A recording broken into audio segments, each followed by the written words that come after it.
Students, first of all, what do you mean by the sectors here? Sectors defines a large segment of the economy, or we can say a group in which a business shares the same or a related product or services. So, what are these sectors of Indian economy? There are three types of classification. First, on the basis of economic activity, it can be classified as primary, secondary, and tertiary sector. Then, second, on the basis of organization, it can be classified as organized and unorganized sector. Then, third, on the basis of ownership, it can be classified as private and public sector. Students, आपको याद होगा आपने class 8th में chapter पढ़ा था industries, जिसमें कि आपने इंडस्ट्रीज़ की क्लासिफिकेशन पढ़े थे. ठीक है, कुछ ऐसा ही है ये. Students, number of activities are happening around us in our daily life, even in single minute, even as we speak. How do we understand these economic activities? First of all, look at this. The activity which is concerned with the production of goods and services and hence earning of income is known as economic activity.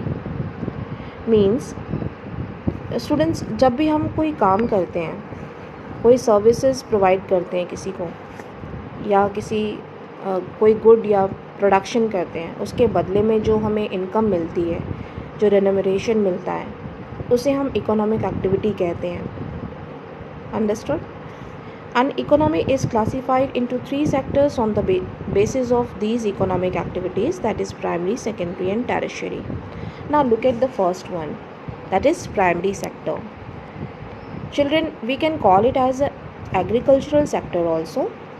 When we produce a good by the extraction and collection of natural resources, it is known as primary sector.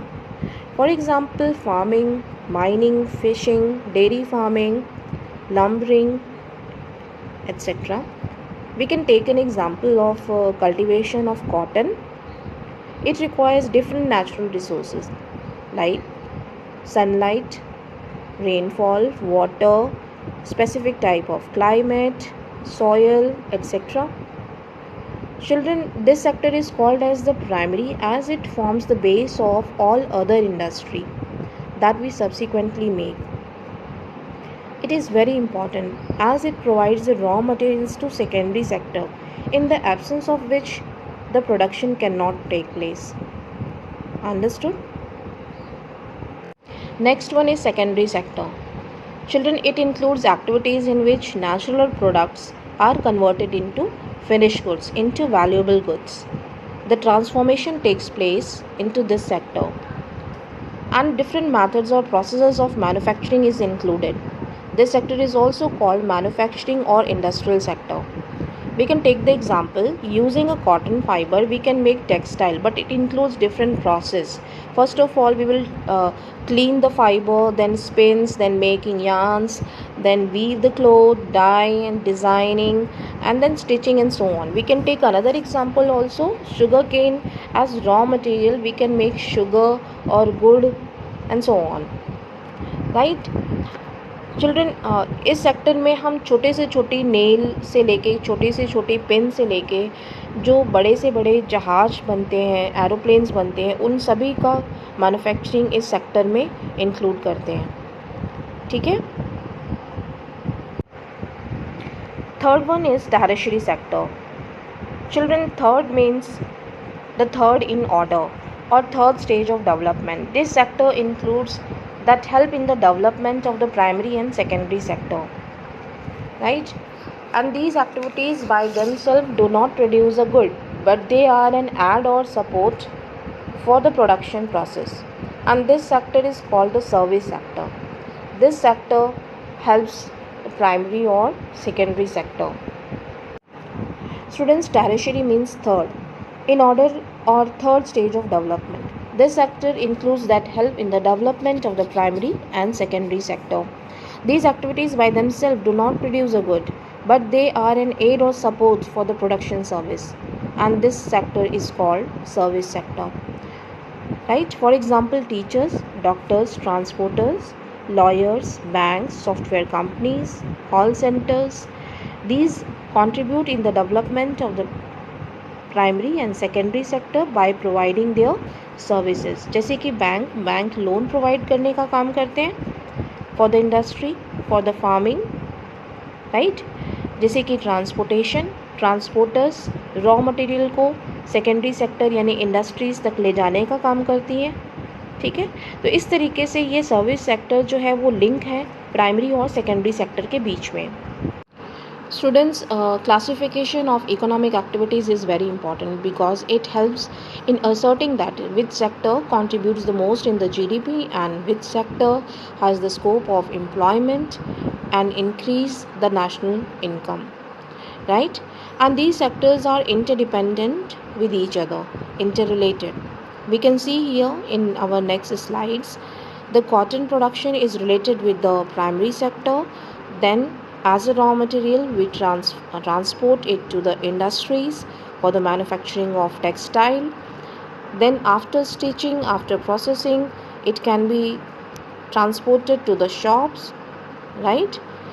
And in this process, many other services like banking, transportation, communication, storage, and selling are included. These services are included. Students, if we compare these three sectors, it will be very complicated because each sector produces different goods and we need a common thing to compare. For example, money, right? But how do we count various goods and services and know the total production of each sector?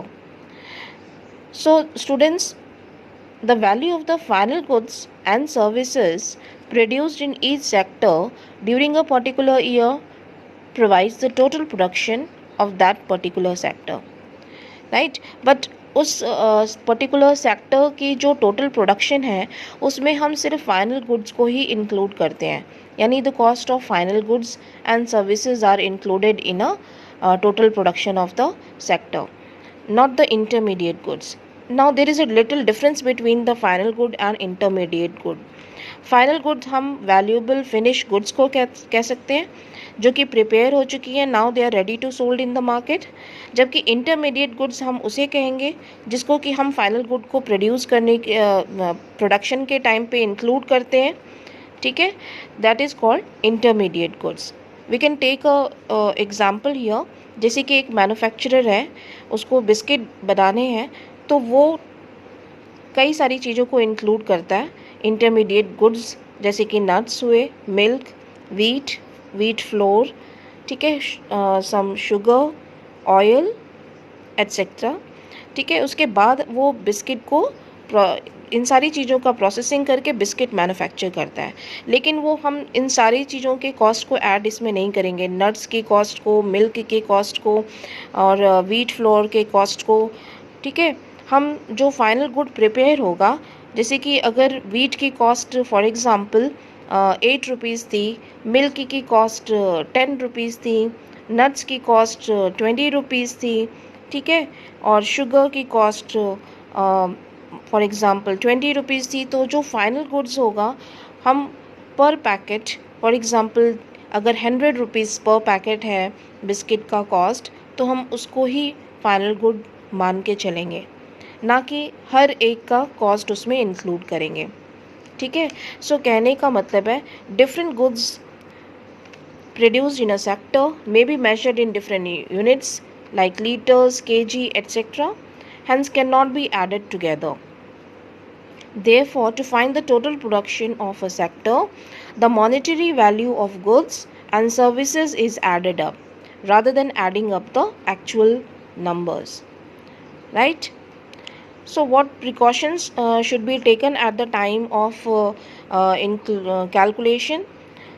While calculating the total production of a sector, the value of only the final goods is included, not the intermediate goods. जैसे कि हमने अभी बताया आपको, the value of the final goods already is included the value of the intermediate goods. If we also count the value of intermediate goods, then it will be lead to the double counting, ठीक है, that is counting the value a good more than once, for example, मैं एक दोबारा एक example बताती हूँ आपको. Children, if you will take example, suppose a farmer grow wheat and sell this wheat at the price of rupees 8 per kg. Then a trader make the flour by grinding this wheat and sold at the price of rupees 10 rupees per kg. Then third person who purchased uh, who is a manufacturer, who actually add sugar, add some essence or oil to prepare cookies and then sell at the price of rupees 60 rupees per packet, or per some some amount of measurement, right? So here, children, we will calculate, we will not calculate 8 rupees plus 10 rupees plus 60 rupees. It will be very difficult for the economy, right? So here we will calculate only 60 rupees in the actual GDP, as it is a final good that are already included, right? The intermediate cost has been already included, right? I hope you got clear. Students, how do we calculate the GDP? GDP आपने first chapter में भी पढ़ा था. ये GDP का मतलब है gross domestic product. Gross means total. The sum of the production in the three sectors, that is primary, secondary and tertiary, gives the gross domestic product of a country. ठीक है. GDP is the value of all the final goods and services produced in a particular year in a country. And in India, the measuring of GDP is undertaken by the central government ministry. That is every year calculated by the central government. Students, you can see in past 100 years there has been a further shift from primary to secondary and then secondary to tertiary sector in developed countries. And the service sector has become the most important in terms of total production.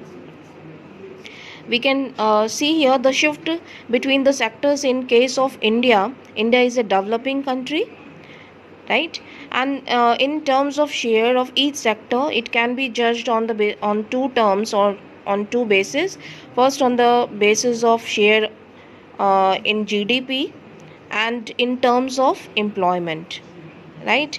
While there has been a change in the share of three sectors in GDP, a similar shift has not taken place in employment. We can see here in our graph. Students, in this graph you can see from 1973 to 2003, the production in service sector has increased tremendously. There could be several reasons, right, that we will go through later on. But here you can see the primary sector, agricultural sector, has decreased, right? Now you can see the share of the sectors in GDP percent. Share of agricultural sector in GDP has decreased. That of the tertiary sector has increased in the last few years. And the primary sector produces only 1/4 of the GDP, whereas secondary and tertiary sector produces 3/4 of the GDP. This graph is very important. You can see here, third graph. Students, in this graph we can see in India more than 50%, almost 70% people were involved in the primary sector, while in GDP the contribution of the primary sector is only 18 to 20% share. This means more people are working in primary sector than the requirement, and if some people are removed, then also the production will not be affected. Children, such type of employment is called disguised. You can see here in this graph, primary sector employs more than half of the people, whereas secondary and tertiary sector employs less than half of the people, right?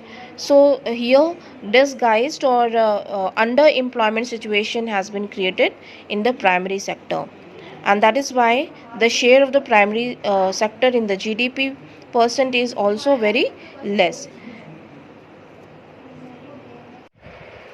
So students, on page number 30 now you can see your next topic is given division of sectors on the basis of working conditions at employment, that is organized and unorganized sector, right? So what do you mean by organized and unorganized sector? It is the sector which carries out all activities through a system and follows government regulations. ठीक है, तो यहाँ पे कहने का मतलब ये है ऑर्गेनाइज सेक्टर जो कि गवर्नमेंट के रूल्स और रेगुलेशंस को स्ट्रिक्टली फॉलो करते हैं। ठीक है, और जो भी उनके रिकमेंडेशंस हैं उनको फॉलो करते हैं, that sector is called organise sector. Unorganise sector that evades most of the laws and is outside the government control, means उनके अपने खुद के रूल्स और रेगुलेशंस होते हैं। जो एम्प्लॉयर्स होते हैं उनकी एट्रोसिटीज़ होती हैं, अपने अपने तरीके से वो काम करते हैं, अपने रूल्स और रेगुलेशंस होते हैं उनके। ठीक है, तो ऐसे सेक्टर को हम अनऑर्गेनाइज सेक्टर कहेंगे। इसमें क्या डिफरेंस है हम यहाँ पे देखते हैं। On the basis of terms of employment, organise sector में हमें क्या बेनिफिट्स मिलते हैं, और आप जैसे कि देख सकते हैं, there are fixed working hours, overtime wages paid, appointment letter issued at the time of appointment, salary received on fixed date, right. तो ये सारी फैसिलिटीज़ हमें ऑर्गेनाइज सेक्टर में देखने को मिलती हैं। आपने देखा ही होगा, जो लोग गवर्नमेंट जॉब में हैं वो फिक्स्ड वर्किंग आवर्स के लिए काम करते हैं। ठीक है, जो एक्स्ट्रा टाइम वो काम करेंगे, ओवर टाइम करेंगे, उसके बदले में उन्हें वेजेस मिलेंगी। ठीक है, टर्म्स एंड कंडीशंस जो हैं उनके अपॉइंटमेंट लेटर्स पे लिखे होते हैं, salary received at fixed date and time. ठीक है, तो ये आपको ये सब पता ही है। अनऑर्गेनाइज सेक्टर में ठीक इसके अपोजिट होगा, they will be no fixed working hours, no overtime wages paid, no appointment letter issued, कोई रूल्स एंड रेगुलेशंस गारंटी नहीं होती है, इरेगुलर रिसीविंग सैलरी। ठीक है, तो ये कुछ डिफरेंसेस हैं दोनों के बीच में। Students, another method of classification of sectors on the basis of working conditions at employment is organized sector and unorganized sector. You can see it is given on page number 30 of this chapter. One case study is also given, that is of Kanta and Kamal. Kanta is working in an office and it is an organized sector, whereas Kamal is working in unorganized sector. So what is the difference between organized and unorganized sector? Children, you can see organized sector which carries out all activities through a system and follows the government rules and regulations very strictly. They are registered by the government and have to follow the rules and regulations which are given in various laws such as the Factories Act, Minimum Wages Act, Payment of Gratuity, Shops and Establishment Acts, etc. Whereas unorganized sector, the sector that evades most of the laws and is outside the government control, right? It is not registered with the government. It is an unorganized sector. It is characterized by the small and scattered units which are largely outside the control of the government. Clear? Now we can differentiate on the basis of these points. We can see here terms of employment on the government control and job security and social security benefit. The difference between organized and unorganized sector. Children, आपने ये पहले भी पढ़ा हुआ है class 9th में. I hope you remember.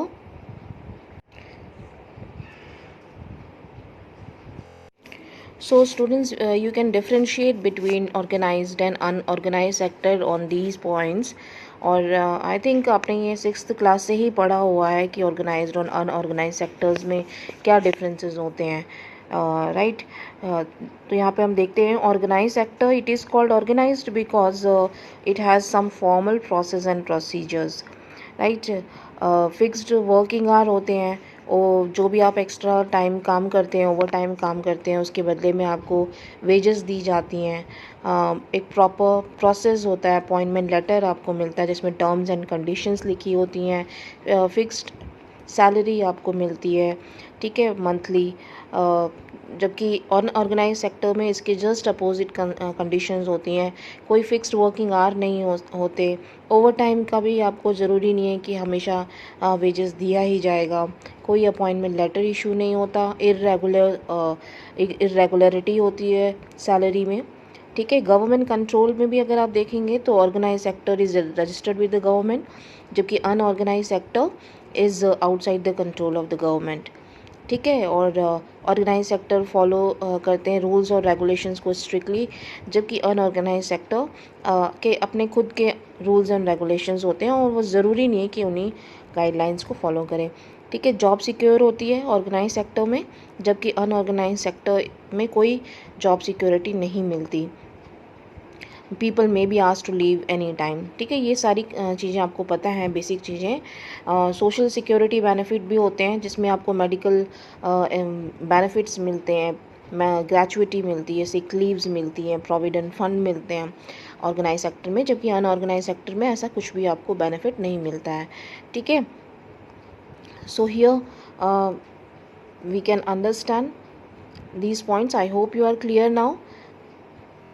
Students, now I'm starting the last topic of this chapter, that is sectors in terms of ownership, public and private sector.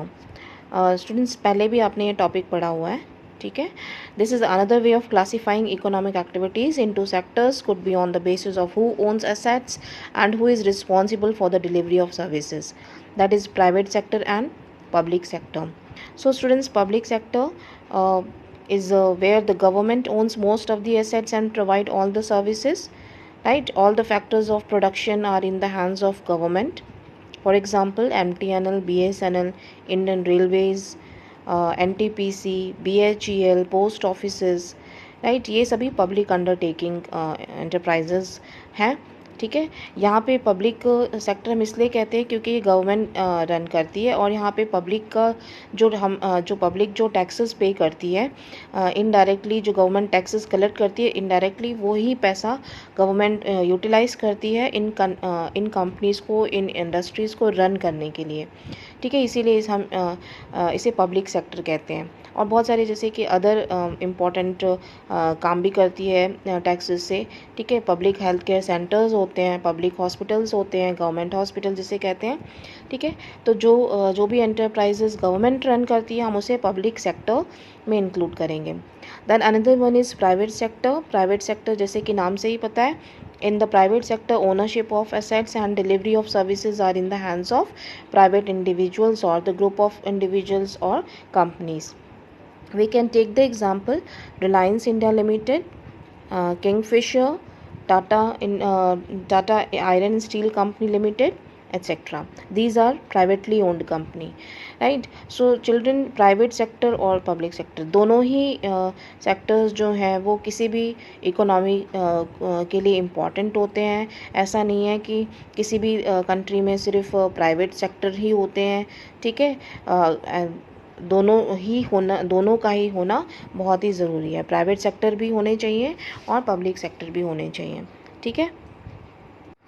Students, हमें ये मालूम ही है कि प्राइवेट सेक्टर जो होते हैं एक्चुअली उनका जो मेन मोटिव होता है वो प्रॉफिट अर्न करने का होता है, ठीक है। रादर देन प्रोवाइडिंग वेलफेयर और the services, their main objective is to earn profit. जबकि जो पब्लिक सेक्टर है, the purpose of the public sector is not just to earn profit. Government raises money through taxes and other ways to meet expenses on the services rendered by it, ठीक है। जो public sector है उनका main motive जो है वो लोगों को सर्विस प्रोवाइड करना है, लोगों का वेलफेयर करना है,